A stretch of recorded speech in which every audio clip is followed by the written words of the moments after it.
Words, ये सब हमने कवर कर लिया था। तो बेटा आज का जो मेन टॉपिक है हमारा फंक्शनल ग्रुप है। जैसे कि मैंने आपको लास्ट लेक्चर में कहा भी था कि हम फंक्शनल ग्रुप के बारे में पढ़ेंगे, है ना। तो आज हम फंक्शनल ग्रुप के बारे में डिस्कस करते हैं, ठीक है। तो बिना टाइम वेस्ट करे स्टार्ट करते हैं। देखो क्या है फंक्शनल ग्रुप बेटा, defined as an atom, atom की तरह डिफाइंड है, या फिर बोल लो कि अ ग्रुप ऑफ एटम्स, कि एटम्स का ग्रुप प्रेजेंट इन मॉलिक्यूल, कि एक मतलब मॉलिक्यूल में प्रेजेंट रहता है group of atom which largely decides its physical and chemical nature, जो कि उसका फिजिकल है या फिर केमिकल है, उनका नेचर कैसा है एटम्स का, वो डिसाइड करते हैं, ठीक है।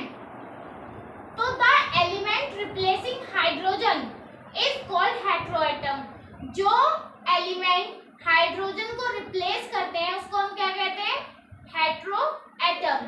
इतनी बात क्लियर है।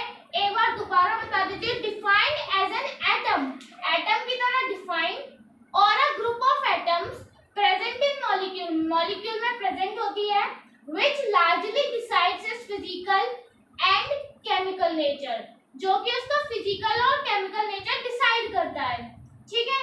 The element replacing hydrogen is called heteroatom, जो एलिमेंट रिप्लेस करता है हाइड्रोजन को उसको हम क्या कहेंगे, हेटेरोएटम, ठीक है। अब हम पढ़ेंगे कि मतलब हाइड्रोकार्बन्स जो होते हैं उनकी ब्रांचिंग कैसे होती है। जो हाइड्रोकार्बन चेन हमने पढ़ा था उनकी ब्रांचिंग कैसे होती है, अब हम इसके बारे में डिस्कस करेंगे, ठीक है गाइस। ओके, आपने नोट कर लिया होगा। तो देखिए ब्रांचिंग इन हाइड्रोकार्बन चेन्स, ठीक है। तो इसमें चेन कंपाउंड है जिसका नाम है स्ट्रेट चेन कंपाउंड। क्या है, स्ट्रेट चेन कंपाउंड नाम है, स्ट्रेट चेन कंपाउंड, ठीक है, जो कि मतलब स्ट्रेट कार्बन चेन कंटेन करता है। क्या कंटेन करता है, contains straight chain straight carbon chain. एक इसके लिए स्ट्रेट कार्बन की चेन होनी चाहिए, वो कंटेन करता है।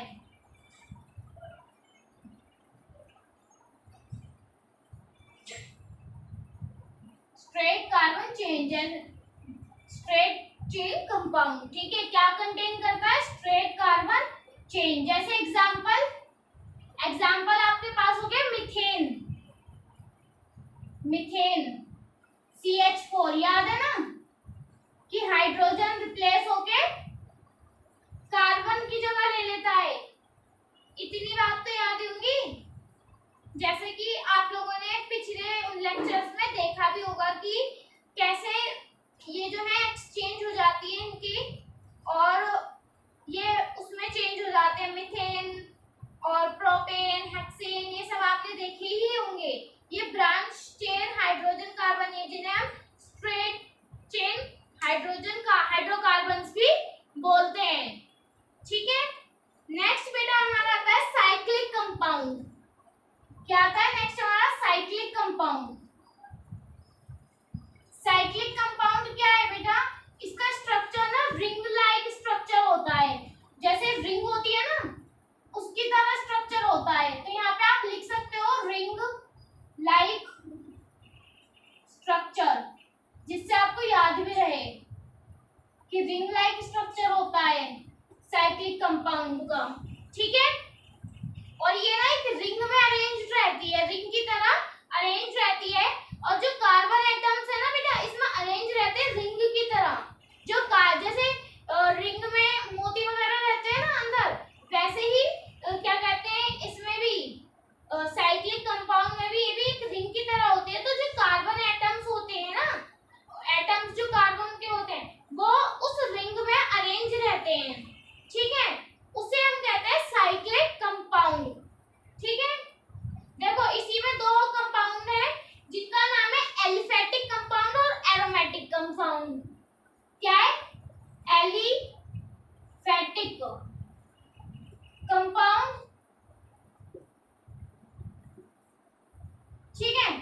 दूसरा क्या है बेटा हमारा एरोमेटिक।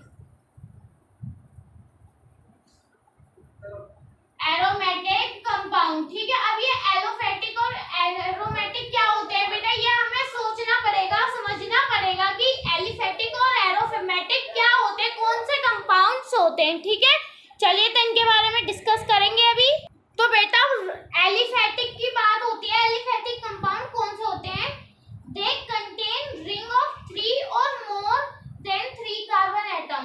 उनमें ना 3 या 3 से ज्यादा कार्बन एटम्स होते हैं और रिजेंबल करते हैं, यही कैरेक्टरिस्टिक एलिफेटिक कंपाउंड है। क्या कि उनमें 3 या 3 से ज्यादा क्या होते हैं, कार्बन एटम्स होते हैं, ठीक है। जैसे आपके पास एग्जांपल है साइक्लोप्रोपेन और साइक्लोपेंटेन। इनमें आपके पास 3 और 3 से ज्यादा है ना, प्रोपेन 4 पेंटेन 5, ठीक है। 3 और 3 से ज्यादा कार्बन एटम्स प्रेजेंट होते हैं, तो उन कंपाउंड को हम क्या कहते हैं, एलिफेटिक कंपाउंड। कौन से होते हैं, जो कंटेन करते हैं, दे कंटेन 3 और मोर कार्बन एटम्स, ठीक है। क्या होते हैं 3 और more carbon atoms is called aliphatic compound. Example में आप लिख सकते हो साइक्लोप्रोपेन, प्रोपेन एंड साइक्लोपेंटेन, ठीक है। ये आपके होते हैं एलिफेटिक कंपाउंड्स। अब जो आपके क्या कहते हैं एरोमेटिक कंपाउंड है, वो कौन से कंपाउंड है, एरोमेटिक। ये कौन से होते हैं, बेंजीन एंड इट्स डेरिवेट, जो कि कंटेन करते हैं बेंजीन रिंग। बेंजीन रिंग होती है और उसमें ना 6 मेंबर्ड होते हैं साइक्लिक रिंग के, 6 मेंबर्ड होते हैं किसके, साइक्लिक रिंग के। एंड एक सिंगल और डबल बॉन्ड होता है, या तो सिंगल बॉन्ड होगा और डबल बॉन्ड होगा, ठीक है। उन्हें कंपाउंड को हम कहते हैं aromatic compound.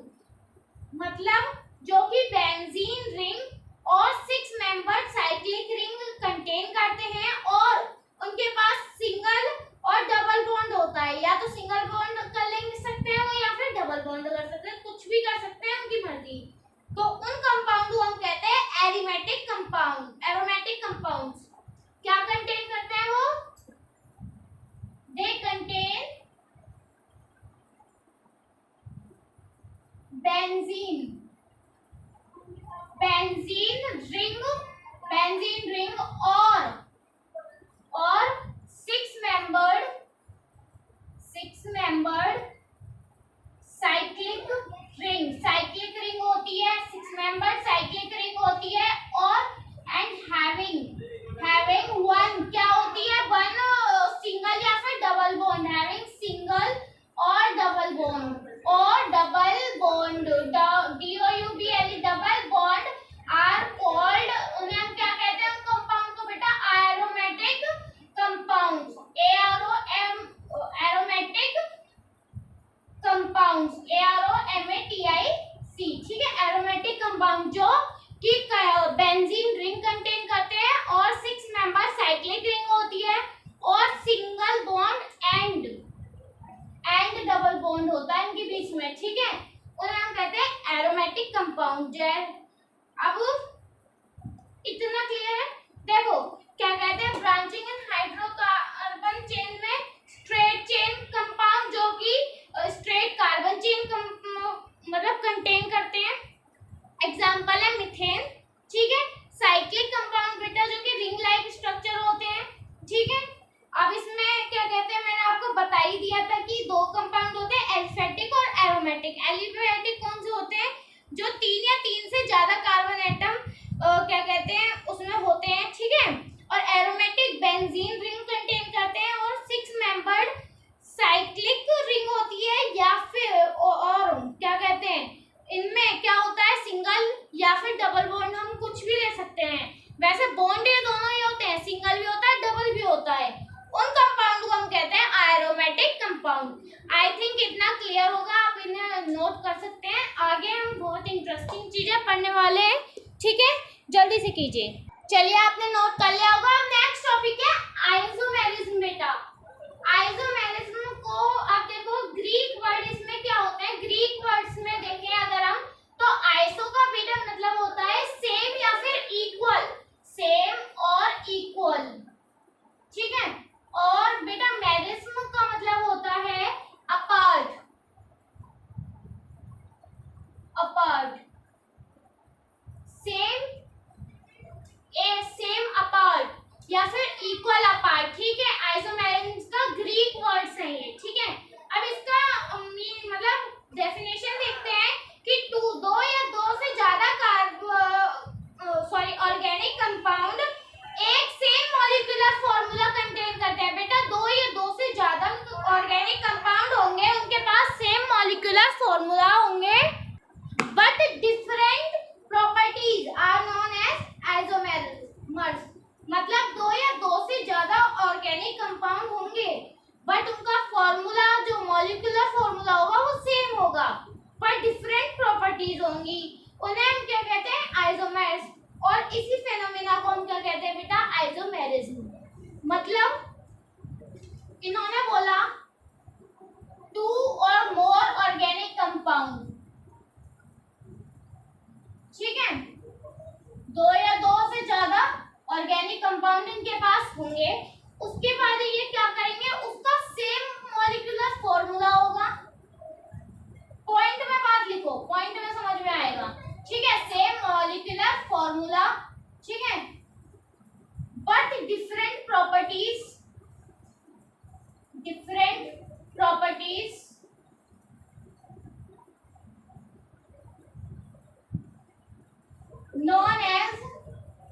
known as isomers. This phenomena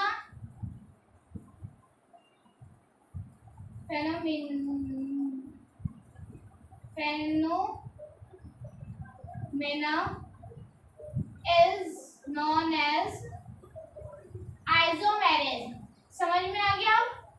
I think अब आपको क्लियर होगा कि आइसोमेरिज्म क्या होता है। दो या दो से ऑर्गेनिक कंपाउंड का जब सेम मॉलिक्यूलर फॉर्मूला हो पर प्रॉपर्टीज डिफरेंट हो, उन्हें हम आइसोमर्स कहते हैं, और उसी फेनोमेना को हम आइसोमेरिज्म भी कहते हैं, ठीक है। जैसे अगर मैं आपको एक चीज बताऊं, तो यहाँ पे देखो, इसे इरेज करके यहाँ पे बता रही हूँ, ठीक है।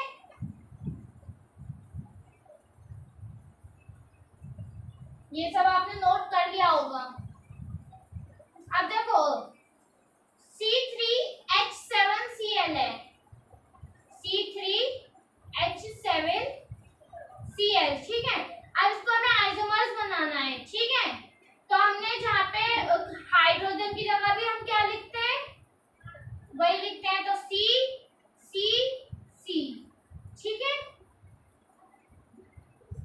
अब यहाँ पे हमने Cl तो था ही, लिख दिया, ठीक है। अब उसकी जगह देखो, हर जगह हमने हाइड्रोजन 1 यहाँ पे लिया, हाइड्रोजन 2, हाइड्रोजन 3, ठीक है। एक हाइड्रोजन यहाँ पे आएगा, एक यहाँ पे आएगा, एक यहाँ पे आएगा, एक यहाँ पे आएगा, एक यहाँ पे आएगा, ठीक है। तो ये है बेटा आइसोमेरिज्म, जिसे हमने दो या दो से ज्यादा ऑर्गेनिक कंपाउंड है, सेम मॉलिक्यूलर फॉर्मूला है पर डिफरेंट प्रॉपर्टीज हैं, इसे ही हमने क्या बना दिया है, आइसोमेरिज्म, ठीक है। अब यहाँ पे हमने इतना लगाया, ठीक है। अब ये जो हमारा हाइड्रोजन के एटम्स है, उसे भी हमें वो कार्बन के एटम्स में चेंज करना। अगर बेटा आप और कहेंगे फॉर्मूलाज को इस तरीके के एग्जांपल कराने का, तो मैं और करा दूंगी, ठीक है। अभी के लिए बस आगे बढ़ रहे हैं हम, ठीक है। अब जब बेटा हम आइसोमेरिज्म की बात कर रहे हैं तो सही से ही कर लें, ठीक है। तो आइसोमेरिज्म के दो टाइप होते हैं बेटा, स्ट्रक्चरल और स्टेरियो, ठीक है। तो देखो, अब आप मेरे को एक चीज का आंसर बताइएगा, ठीक है। मैं एक क्वेश्चन पूछती हूँ, देखती हूँ आपको आता है कि नहीं, ठीक है। Naming different constituent at equivalent position, यानी डिफरेंट कॉन्स्टिट्यूएंट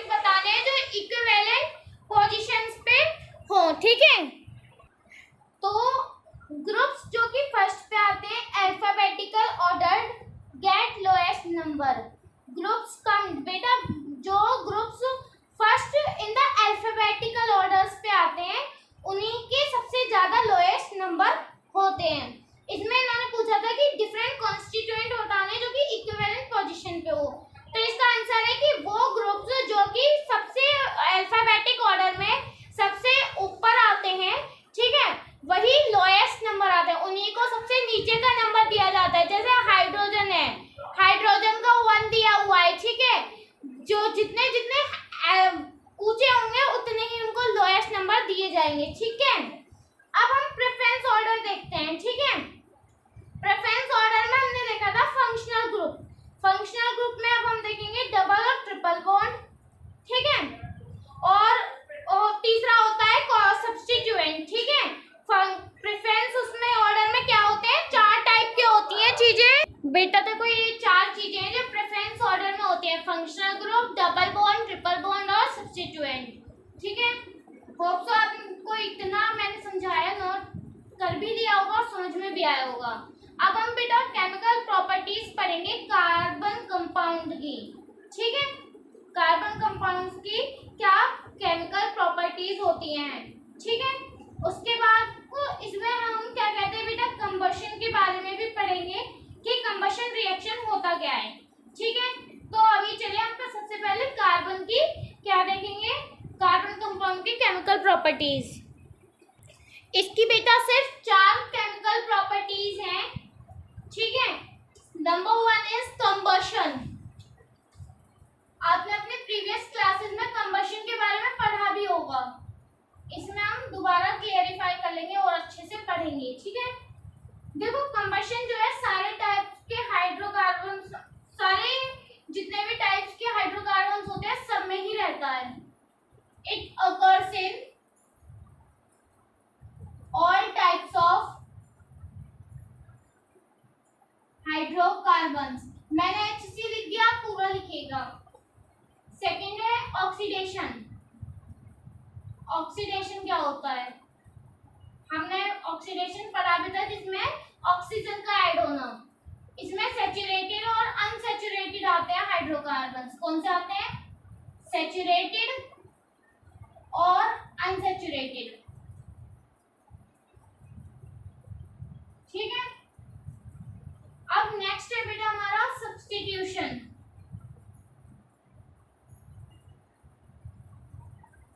सब्स्टिट्यूशन सब्स्टिट्यूशन में बेटा सैचुरेटेड आते हैं सिर्फ हमारे सैचुरेटेड हाइड्रोकार्बन्स, ठीक है। और फिर आता है हमारा ऐड।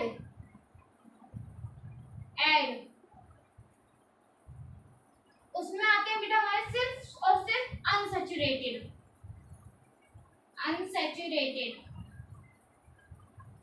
हाइड्रोकार्बन, ठीक है। ये 4 टाइप की केमिकल प्रॉपर्टीज हैं, combustion, oxidation, substitution and addition, ठीक है। तो इस बार अब हमने ये चारों पढ़ लिए हैं, तो इसके बाद अब हमारा नेक्स्ट टॉपिक बिताता है कंबशन रिएक्शन, कि कंबशन रिएक्शन क्या होता है। चलिए तो जल्दी से इसे नोट कीजिए, उसके बाद हम कंबशन रिएक्शन पढ़ते हैं। देखो तो बेटा कंबशन क्या होता है। Combustion reaction the process of burning of carbon, carbon का बर्न होना और its compound in the presence of oxygen is called combustion. Means क्या कह रहा है, कार्बन या उसके कंपाउंड का बर्न होना, उस प्रोसेस, वो process of burning of carbon जिसमें कार्बन या उसके कंपाउंड बर्न हो in the presence of oxygen, oxygen की प्रेजेंस में, उसे हम क्या कहते हैं, कंबशन, ठीक है। इन कंबशन प्रोसेस में क्या होता है बेटा, जो मिथाइल प्रोडक्ट्स आर फॉर्म, जैसे CO2 and H2O and energy is released in the form of heat and light। CO2, H2O और एनर्जी बेटा जो होती है वो रिलीज होती है किसकी फॉर्म में, हीट और लाइट की फॉर्म में। मतलब कहना क्या चाह रहा है, एक बार दोबारा समझो। वो प्रोसेस जो बर्निंग ऑफ कार्बन हो या उसके कंपाउंड्स को बर्न करे in the presence of oxygen की प्रेजेंस में, कार्बन या उसके कंपाउंड को बर्न कर दे, उस प्रोसेस को हम क्या कहते हैं, कंबशन। इस प्रोसेस में जो मिथाइल प्रोडक्ट्स होते हैं वो फॉर्म होते हैं, जैसे दैट इज जैसे carbon dioxide, water and energy. ये रिलीज होते हैं किसकी फॉर्म में, हीट और लाइट की फॉर्म में। जैसे ये मैंने लिखे हैं C+O2 जैसे जो CO2 plus heat plus light form होती है, रिलीज होती है, ठीक है। अब कंबशन के भी ना बेटा 2 टाइप होते हैं, कंप्लीट और इनकम्प्लीट, ठीक है।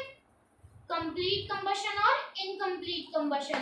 तो आप इसे जल्दी से नोट डाउन कीजिए, उसके बाद हम कंप्लीट कंप्लीट और इनकम्प्लीट कंबशन के बारे में पढ़ते हैं। ठीक है बेटा, आपने नोट कर लिया होगा इसे। ठीक है, तो अब हम कंप्लीट और इनकम्प्लीट कंबशन की तरफ बढ़ते हैं। कंप्लीट कंबशन क्या होता है? जो कि सफिशिएंट अमाउंट दे ऑक्सीजन की प्रेजेंट हो, मतलब सफिशिएंट अमाउंट ऑफ ऑक्सीजन उसमें प्रेजेंट होना चाहिए, जैसे सैचुरेटेड हाइड्रोकार्बन यानी एल्केन्स।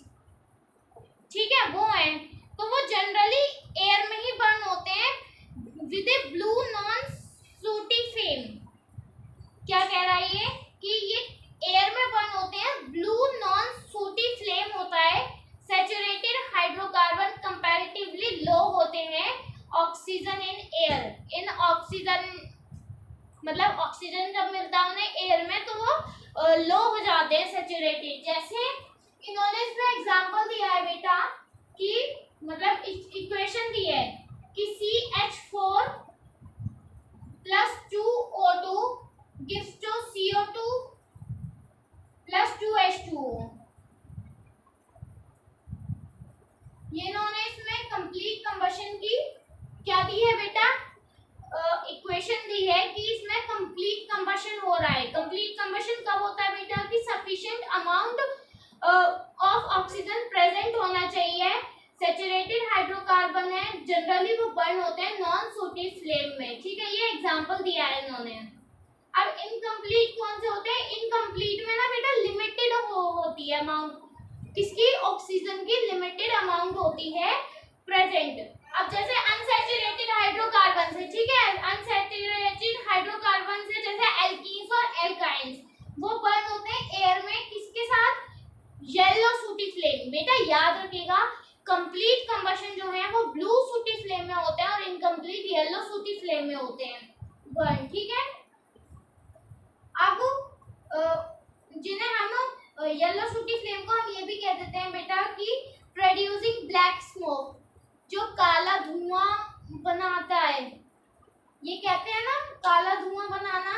तो ये किसकी वजह से होता है? इनकम्प्लीट कंबशन की वजह से होता है, क्योंकि जो अनसैचुरेटेड हाइड्रोकार्बन्स होते हैं वो कंपैरेटिवली हाई हो जाते हैं, ज़्यादा बढ़ जाते हैं और उनको जो ऑक्सीडाइज नहीं हो पाते वो एयर में कंप्लीटली। ठीक है, उन्हें ऑक्सीजन कंप्लीटली नहीं मिल पाती है एयर में, जिसकी वजह से वो ब्लैक स्मोक या फिर येलो सूटी फ्लेम क्या करते हैं? प्रोड्यूस करते हैं।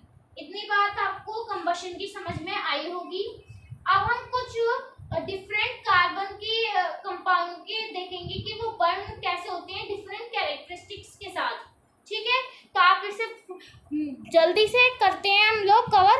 ओके, जल्दी से जो भी मैंने बोला आप नोट्स में उतार लीजिए, फिर करते हैं। ठीक है, स्टार्ट। ये देखिए बेटा, मैंने आपको डिफरेंट कार्बन की प्रॉपर्टीज लिखवा दी हैं। फर्स्ट है सैचुरेटेड हाइड्रोकार्बन, जैसे मीथेन है और इथेन है। ठीक है, मीथेन और इथेन है बेटा। इनमें क्या चीज है कि जो ये है मीथेन इथेन जो कि बुटेन कंटेन करते हैं, ज्यादातर क्या करते हैं, मतलब जैसे प्रोपेन है, नेचुरल गैस है जो भी, तो ये मीथेन या फिर ये सब चीजें नेचुरल गैस मीथेन या फिर बुटेन कंटेन करते हैं, जो कि ब्लू फ्लेम में सफिशिएंट एक्सेस ऑफ एयर में इनकी हो जाते हैं बर्न ये। ठीक है, सेकंड है बेटा इन द प्रेजेंस, जो लिमिटेड अमाउंट है एयर या ऑक्सीजन की उनकी प्रेजेंस में होते हैं। ठीक है, बर्न। और सैचुरेटेड स्मोकी फ्लेम दे ही देते हैं आपको। ठीक है, थर्ड है अनसैचुरेटेड, जैसे इथेन और इथाइन, ये बर्न होते हैं ल्यूमिनियस या फिर येलो स्मोकी फ्लेम में। अब फोर्थ है बेटा केरोसिन, जब ये बर्न होता है presence of excess of air, जितनी हमारे पास एक्सेस है एयर की, ये हमें एक स्मोकलेस ब्लू फ्लेम देता है। ये एस है बेटा, स्मोकलेस ब्लू फ्लेम देता है। ठीक है, जैसे इसका एक मैं आपको एग्जांपल देना चाहूंगी, यहाँ पे मैं लिख देती हूँ, आप उसे नोट कर लीजिएगा। K2Cr2O7। ठीक है, इसको बेटा बोलते हैं पोटेशियम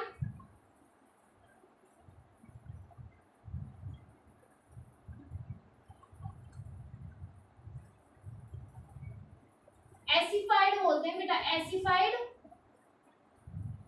पोटेशियम डिस्क्रोमेट।